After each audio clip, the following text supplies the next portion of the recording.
Hi, and welcome to the Maine Take. My name is Dana Connors, and I'm pleased to be the host of this program brought to you by the Maine State Chamber of Commerce. We bring to you information twice a month about some of the policies, some of the projects underway, but most of all, people that are at work in our state making a difference. Well, I have the pleasure this week, at this time, to pre-record a conversation with our Senator Angus King, and this will be provided at our show on September the 7th.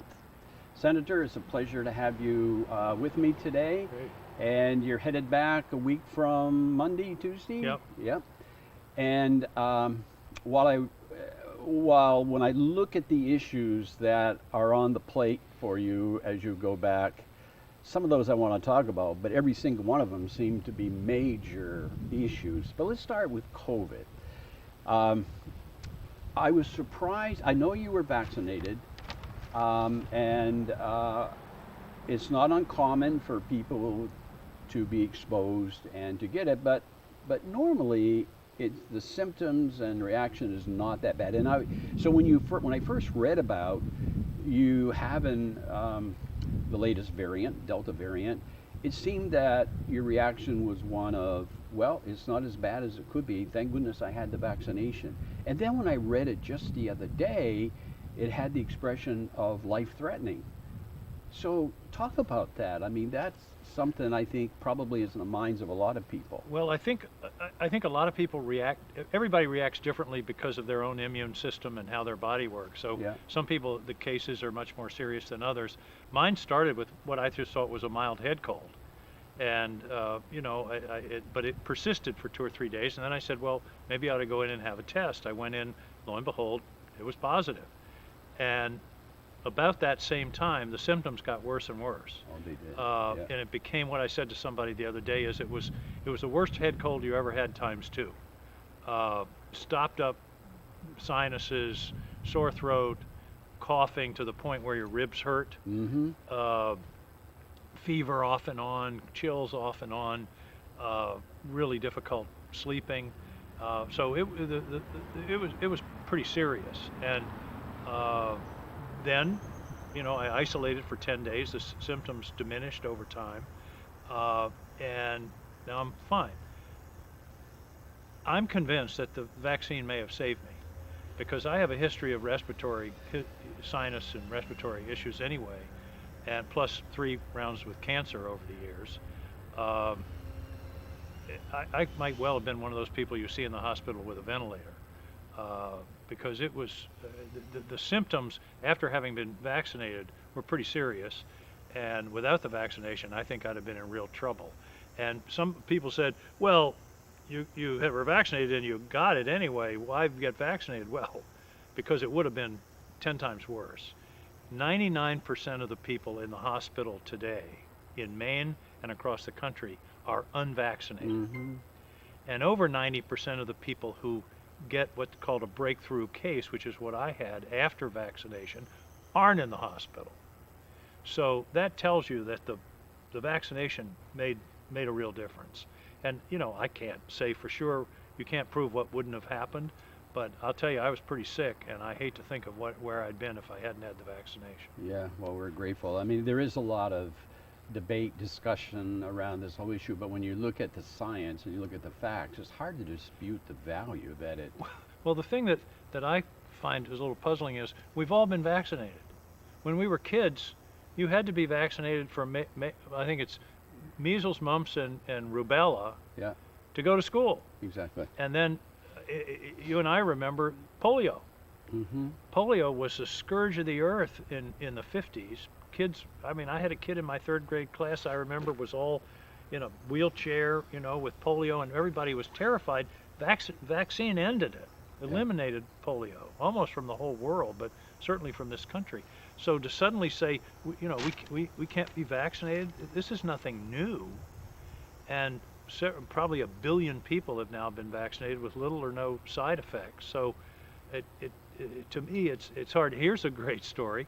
George Washington mandated vaccination for the Continental Army against smallpox. Oh my God. Because he was losing more people to smallpox than he was to the British Army. So to act like this is some new thing in the face of the earth is just not true. And the science is there that it works. So Yeah. I'm really hoping people who are having some doubts will say, yeah, I think it's a risk, you know, but the risk of this disease, this Delta variant is really vicious, and the risk is very high. And if you aren't worried about yourself, in my view, you should worry about other people. Yeah. You should worry about your family, your mother, your kids. There's a story in the paper just recently of a teacher that infected 27 people in her school, one teacher. Listen, I'm a believer, I'll tell you, and I think it saved me. Well, that's great testimony. You know, I can't help but think that at the time we're in, on top of the COVID, that's got everybody in a state of concern. You have Afghanistan, the evacuation, the people that are on both sides of that issue now. You hear more about those who are critical of what we did, how we did it. It's an issue that I'll bet will absorb a considerable amount of time as the Senate and the House analyze what went wrong, who was right, because we live in a world where somebody has to be wrong, somebody has to be to blame, or it seems that way. Maybe I'm being a little critical, but nevertheless, speak to the Afghanistan, because I know Sure. that you have an opinion, and I know you've written an article that is going Well, to be published.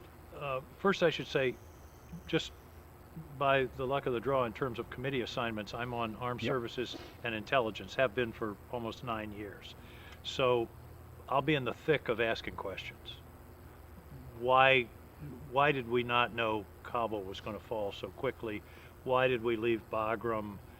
Why didn't we start the SIV program sooner, which I urged back in May and June? You know, I've got lots of questions. On the other hand, here's a thought exercise. When you read these columns and see the people on TV that are criticizing the president, listen for what they would have done. You won't hear it. They all say, oh, he screwed it up and it was a mess and it was a disaster, but they never say, here's what I would have done, here's what we should have done. These were tough questions. There are two sort of key questions that I think drive this, that we're going to be looking for answers. One is, how come it happened so fast, and did we expect it? I don't think anybody expected it to be in days or weeks. Months, maybe, but not days or weeks. I read a piece last weekend that the Taliban was surprised how fast it went. They didn't expect to go into Kabul when they did. And so the key fact was the collapse of the Afghan government and the Afghan security forces and the president of Afghanistan leaving. And that's not on us. You know, we had 2,500 troops. We couldn't defend Kabul. That wasn't our job. That was the Afghans' job, and they didn't do it. And the intelligence question is, should we have known that? And that's a hard question. Intelligence can tell you how many troops there are, you know, who controls what territory, sort of factual questions. Understanding the psychology of the Afghan security forces is a bigger challenge. And you don't really know how they're going to perform or what they're going to do until the moment comes. And of course, what I've read is when Ghani left, that's when everything fell apart. And that's when everybody said, well, if he's gone, why should we? Yeah. So, yeah, there are lots of questions. But the other piece is, and listen, when this all started, I was saying, you know, this is a mess, it's a disaster and everything. But if you look objectively on the last 2 weeks, getting 120,000 people out of that country in 2 weeks by air, it's the largest airlift in human history. And I remember thinking, we'll be lucky if we can get 25 or 30,000 out. And now, of course, everybody's saying, well, there were a couple of hundred Americans left.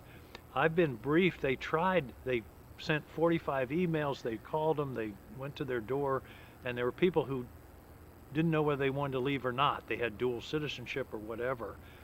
But 120,000 people, that's almost twice the population of Portland. Yeah. And the logistics of that, plus the diplomatic having places for all these people to go, and then to follow up with the paperwork, the medical testing, the background checks, and all of that. It was an amazing accomplishment that I don't think, the sort of story got set in the first 2 or 3 days. This is a disaster. Yep. But if you look back and say over 120,000 people, all by air, there's no seaport in Afghanistan. I think the administration came together, and I think a lot of the attacks on the president, and also on Secretary of State and Defense are a little bit over the top, particularly when you ask those people, okay, what would you have done? Mm-hmm. Let me ask you this. If President Biden was sitting right where I am sitting today, what would you say to him? Well, I would ask some questions. I think my first question was, what did you know and when did you know it? When did you first have an inkling through intelligence that it was going to happen so fast? That would be question number one. Question number two is a question I asked on a conference call with the Defense Department about a week ago. Why did you decide to leave Bagram? That was a second airport about 40 miles from Kabul that we could defend. It would have taken probably several thousand troops to defend it, but it would have given us a second takeoff point. And I think the other question would be, it would be more of a statement. You should have started to get the interpreters and those people who helped us out sooner, because you knew that the day would come when we'd have to get them out, when our people left. So why not start last April with a much more aggressive policy? Now, his answer I know because I just read it. Ghani on June 25th met with Biden, and Biden talked about getting these people out, and Ghani said, please don't start, because that will lead to the collapse. If we start an evacuation now, that will dispirit everyone, and the troops will lay down their arms and say, this is over, why are we fighting? And so Ghani specifically asked Biden not to start a mass evacuation back in June. Now, you can say he should have done it anyway, but those would be the three things I'd want to talk to him about. Well, and the other thing it just kind of reassures, if that's the right word, is the fact there are so many things that matter that we don't know about. Like that example right there. They didn't start earlier because Ghani had asked them not to start earlier, but I don't see or hear or read about that. It's in the same way that you mentioned just a moment ago, that in spite of all that we were able to get out, the focus today is less about the significance of that, and it's more about the 200 that are left behind, when every effort was made to approach them, to try to help them, and yet it didn't happen in many instances because they didn't respond. Well, one of the things I've noticed in politics, and I think it applies in a lot of other areas, it's always someone's fault. The operation of chance, of an honest misunderstanding or miscalculation, of unintended consequences in the fog of war is not, it's no excuse. It's your fault. And we always want to assign blame. I mean, and that's a human tendency. I think we want to, simplify things, and often things, particularly in a situation like this, aren't simple. Now, I'm not absolving the administration, and I'm not making excuses, but I just think we ought to be a little more realistic and slow down in making judgments. The other thing that we haven't talked about is the fundamental decision to get out. And ironically, it was Donald Trump that set this in motion. He made a deal with the Taliban in February of 2020 that we would get out by May 1st of 2021. They released, part of that deal was we required the Afghan government to release 5,000 Taliban prisoners. We also excluded the Afghan government from that deal. They weren't even at the table. So Donald Trump set in motion the drawdown, there were about 15,000 troops in Afghanistan when he made that deal. There are 2,500 today. The drawdown occurred mostly during the Trump administration. So in some ways, President Biden was hemmed in by a deal that had already been made. But I think, the larger point I want to make is, I think the president's decision to get out was a correct one. Yeah. The original intent of going into Afghanistan was to shut down the terrorists and find Osama bin Laden.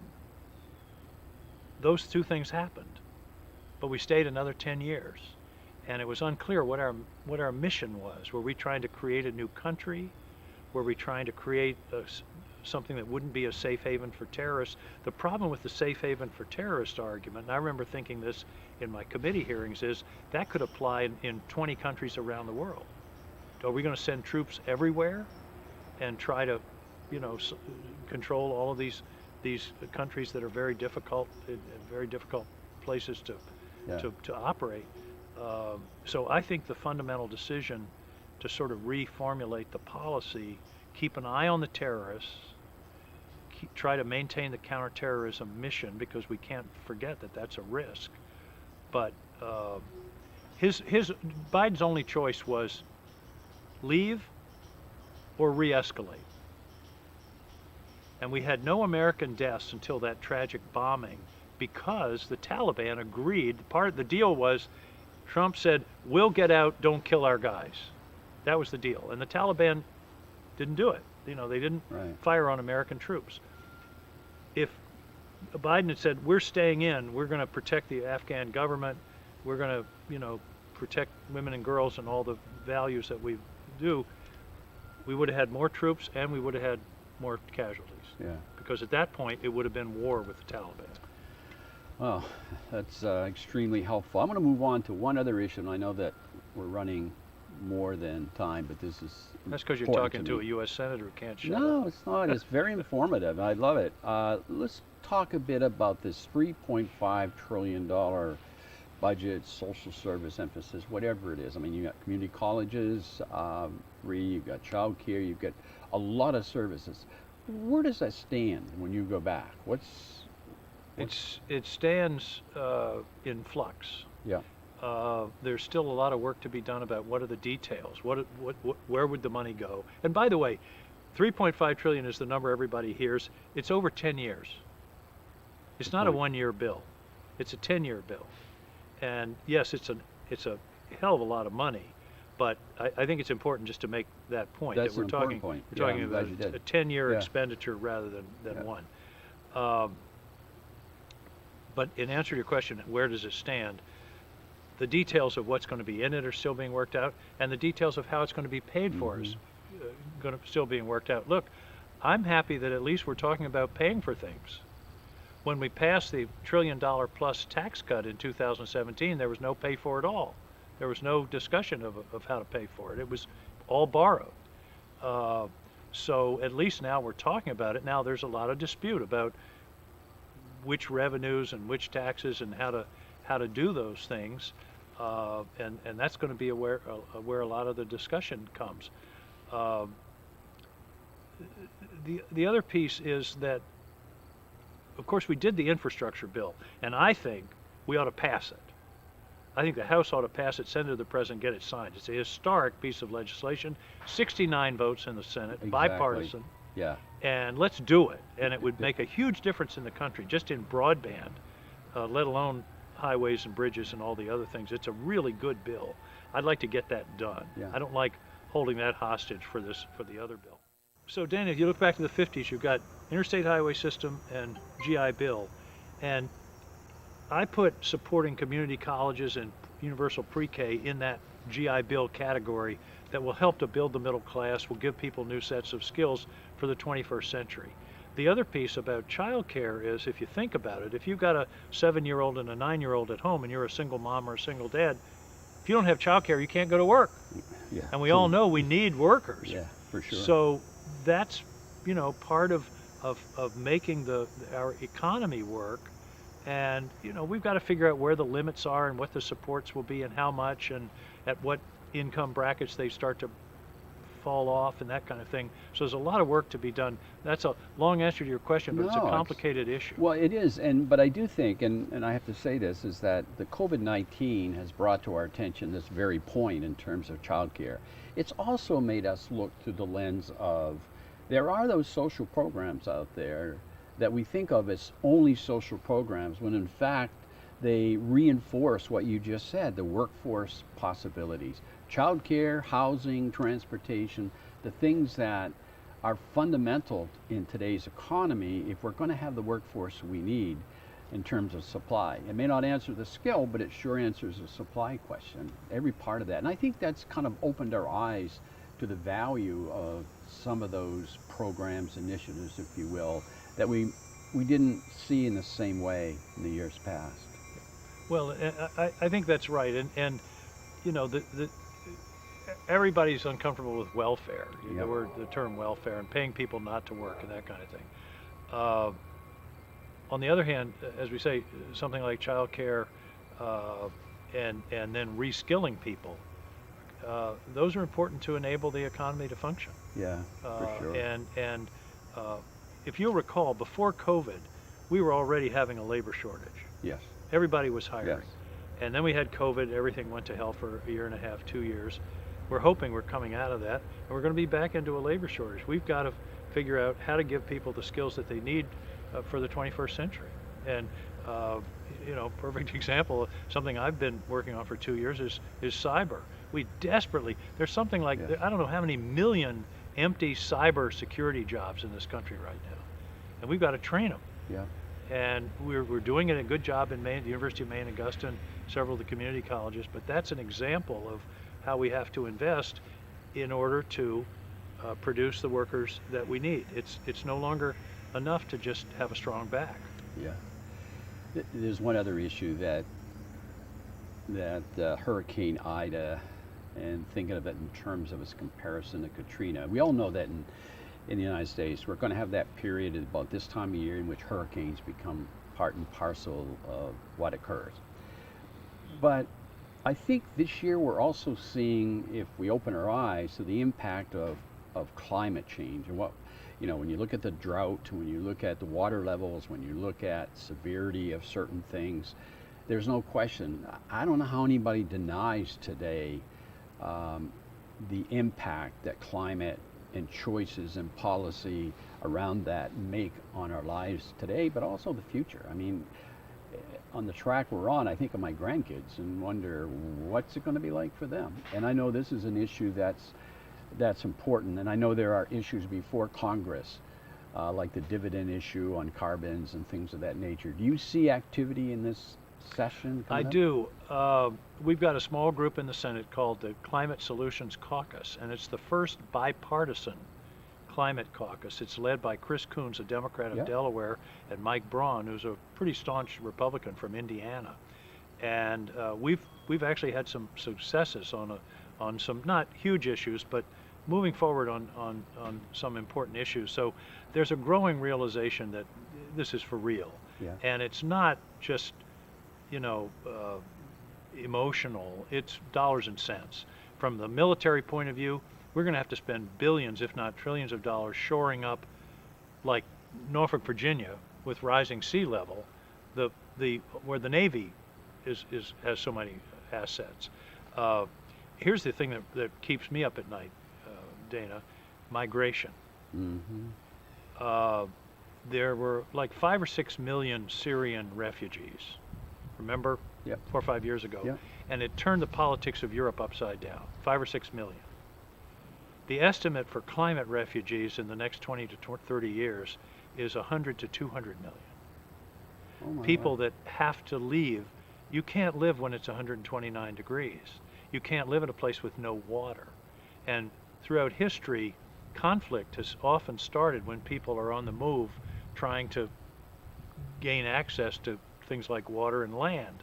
And that's what really worries me, is that the national security implications of this are really serious. In fact, the national threat assessment we get from the intelligence community says that climate is a threat multiplier. And so, you know, this isn't a kind of soft feel-good issue. This is a This is dollars and cents, and of course we're seeing it in the forest fires. We're seeing it in the intensity and frequency of storms. I mean, you know, these storms are $2 billion proposition. All the data shows how it's increasing, and there's the more CO2 in the atmosphere today. The last time we had this level of CO2 in the atmosphere was 3 million years ago, and the ocean was 60 feet higher. So, you know, we gotta Tells a story. we have a narrow Yeah. window to really do something about this, and it's happening. Renewable energy is expanding significantly. There's a lot of money being put into things like energy storage, which is a key element of solving this problem.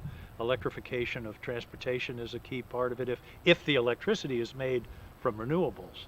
So a lot of progress is being made. Senator, this has been an absolute joy. You are one of the best storytellers I've ever experienced. And I say that as a compliment. Don't take it the wrong Thank way. you. I have one favor to ask going forward. Because you're so good and so informative and people love to hear you, I'm going to ask you to come on a show sometime and just talk about the personalities and the experiences of the people. I think that we see Congress, be it the Senate or the House, in these broad terms as an institution, but there are people that make the institution work. I would love to have you share your thoughts, some of the experiences, and different interactions. I can with even people. tell you a joke that Mitch McConnell told. Okay. But no, I'd love to You do wait. that, Dana, Yeah. because I think people have this impression. They use the word toxic, Yes. toxic atmosphere, and the truth is, it is very partisan. There's no doubt about that. But personally, it's not. And I would love to have a chance to talk about some of the people that I've worked with, and Yeah. some good stories going from Mitch McConnell to Richard Burr to Mark Warner and Tim Kaine and Well, Kamala Harris. So that'd be be great. fun. Let's do it. Love to do it. And I can't thank you enough, but I'm Thank you, going to sir. try. Thanks a million. Yes, sir. Thank Appreciate you, it. man. Well, that is our main take for this week. It has been a pleasure to be able to provide for everyone a sense of taking a look inside of Congress as they reconvene in a couple weeks from now. A lot on their plate, a lot that needs to be done at a very trying, challenging time. But this much I will say on behalf of Maine people. What you have witnessed to today, and when we have the opportunity to speak with Senator Collins, I hope you leave every occasion with a feeling of pride and the knowledge that we have people looking out for us. And also remember this, in a world where you can't be anything, be kind. Be kind to yourself, but also be kind to one another. Until then, take care.